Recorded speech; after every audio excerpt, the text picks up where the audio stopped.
This is our 20-inch state disc sander. It's 3 horsepower, 220 volt, 3-phase.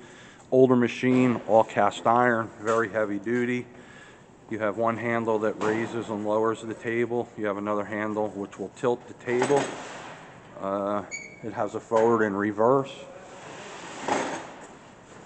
This handle is on a rack and it raises your table up to your center line. And then this handle will tilt left and right.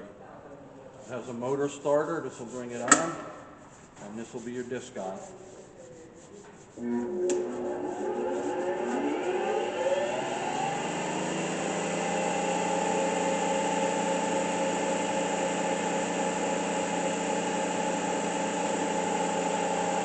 This is your state 20-inch disc sander that will roll for a long time.